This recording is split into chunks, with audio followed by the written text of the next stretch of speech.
रावण ने अपने अभिमान में आकर आखिर क्यों उठा दिया था कैलाश पर्वत। नमस्कार दोस्तों, स्वागत है आपका हमारे चैनल धर्मो रक्षिता रक्षिते में। रावण को दशानन भी बोला जाता है। वहीं रावण परम ज्ञानी था और उसे सभी वेदों का ज्ञान भी था। इसके साथ ही वो सबसे बड़ा शिव भक्त भी था, मगर उसने खुद को सर्वशक्तिमान मान लिया था और उसे अभिमान भी हो गया था। मगर विधाता का यही नियम है कि अभिमान किसी का भी सदा बरकरार नहीं रहा और एक दिन टूट जाता है।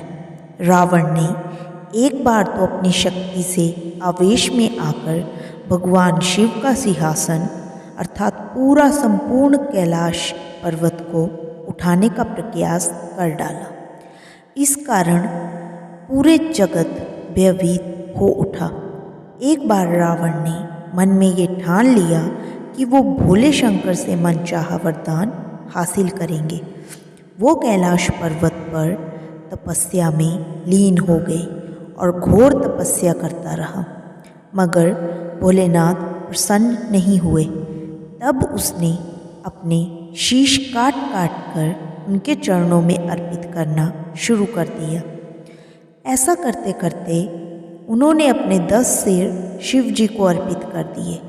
जैसे ही वो 10वां सिर चढ़ाने लगे तो भगवान शिव वहाँ प्रकट हो गए और उनसे मनोवांछित वरदान मांगने के लिए कहा। इस पर रावण ने कहा कि नाथ, मुझे ऐसा बल प्रदान करो जो किसी दूसरे के पास ना हो। इसके साथ जो शीश मैंने आपको अर्पित किए हैं वो भी पहले की तरह हो जाए। भगवान शिव ने तथास्तु कह दिया और अंतर्ध्यान हो गए। तब रावण ने मन में सोचा कि मुझसे बड़ा बलशाली तो पूरी दुनिया में नहीं है। जैसे ही रावण को बल मिला तो देवता चिंतित हो उठे। उन्होंने इस समस्या का समाधान नारद जी से पूछा।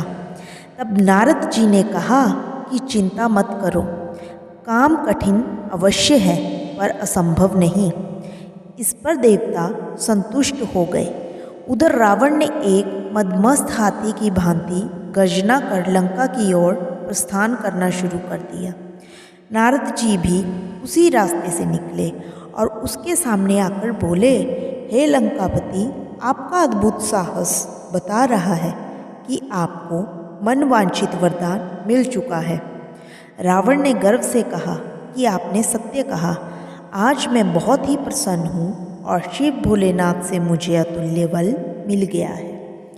तब नारद ने कहा कि भांग खाकर नशे में मस्त रहने वाले अघोरी की बातों में आप आ गए। उन्होंने नशे में वरदान दिया होगा, इसे आप सच भी मान बैठे। आप उस अघोरी के कहे पर यकीन ना करें। इस वरदान की सच्चाई जानने के लिए क्यों ना कैलाश पर्वत को उठाकर देख लें। रावण प्रसन्न होकर बोला, वाह देवर्षि, क्या युक्ति सुझाई है। महादेव का वरदान मिथ्या है यह सत्य, मैं अभी परख लेता हूँ। नारद ने बोला, तुरंत जाएं, वरना रावण कैलाश पर्वत को उठाने लगाए। कैलाश को हिलते डुलते देख माँ पार्वती समेत वहाँ रहने वाले सभी जन भयभीत हो गए, परंतु भगवान शिव सारी बात समझ गए और क्रोध में भरकर बोले, इस घमंडी को मैं अभी सबक सिखाता हूँ।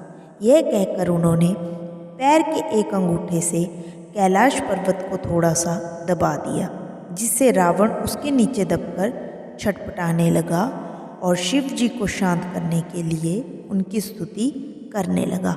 दोस्तों, अगर आपको हमारी ये कहानी पसंद आई हो तो हमारे वीडियो को लाइक करें और हमारे चैनल को सब्सक्राइब करना ना भूलें।